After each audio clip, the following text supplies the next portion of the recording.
शिक्षा के योग्य न्याय। बहुत साल पहले एक गांव में एक धनवान रहता है। वो उसी गांव का सरपंच था। उसका नाम परमेश था। परमेश को धन की ताकत के साथ साथ शारीरिक बल बहुत ज्यादा था। उसके पास हमेशा कुछ चमचे रहते थे। आदमी अच्छा था और गुस्सा और घाई जल्दबाजी बहुत ज्यादा करता था। उसे कोई जुबान लड़ाता तो उसको अपने चमचों से पिटवाता था।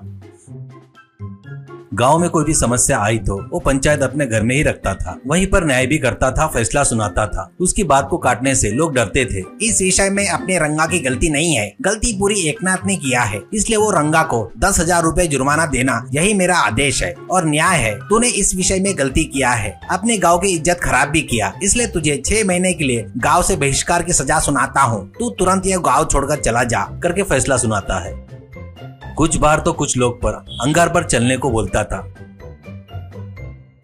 और कभी बर्फ की लादी पर सोने की सजा सुनाता था। ऐसे वो बताए वैसा वो लोग करते थे। उसी गांव में बुद्धिमान बोलकर एक जवान लड़का रहता है। वो बहुत होशियार और बुद्धिमान था। जरूरतमंदों को अच्छी सलाह देकर उनको उनकी तकलीफ से बाहर निकालने का रास्ता बताता था।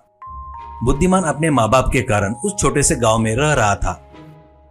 वहाँ पर उसके हिसाब की नौकरी नहीं मिलने से कूली का काम करके पैसे कमाता था। परमेश को सुबह अपने फूलों के बगीचे में घूमने की आदत थी। नंगे पाँव से चले तो अच्छा रहता कहकर वैद्य जी ने बताया बोलकर रोज वैसे ही वहाँ पर नंगे पाँव चलता था। एक दिन वो वैसे चल रहा था तो पाँव में कुछ चुभ कर ओ माँ करके चिल्लाता है। वो पैर को देखता है तो जमीन पर एक नोकीला पत्थर उभर कर था। वो पैर पर चुभने से खून भी निकल रहा था। बस परमेश को बहुत गुस्सा आता है। ये मालिक कहाँ मर गया? जमीन पर ऐसा पत्थर है तो उसको देखना नहीं क्या? इसको सजा देना होगा। ए इधर आओ रे करके चिल्लाता है। चमचे वहाँ पर भागते हुए आते हैं। ये मालिक कहीं भी हो, उसको पकड़कर लाकर उसको पेड़ से बांध दो। कल सुबह ही उसके हाथ और पैर तोड़ डालो। उस बेवकूफ के ध्यान में नहीं देने से ये देखो मेरे पैर में कितना बड़ा चोट लग गई। ऐसे लोगों के हाथ पैर तोड़े बगैर दिमाग ठिकाने पे नहीं आएगा करके आदेश देता है। उसके चमचे को वो सजा सही नहीं लगने से वो एक दूसरे का मुंह देखने लगते हैं, पर परमेश से डरकर ठीक है करके निकलते हैं।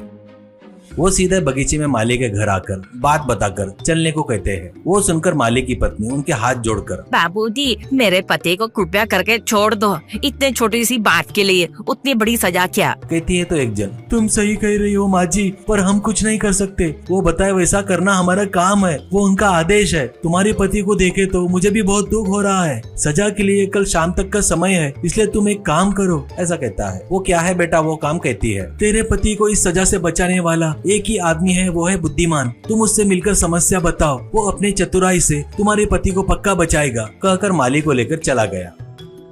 वैसे वो जाकर बुद्धिमान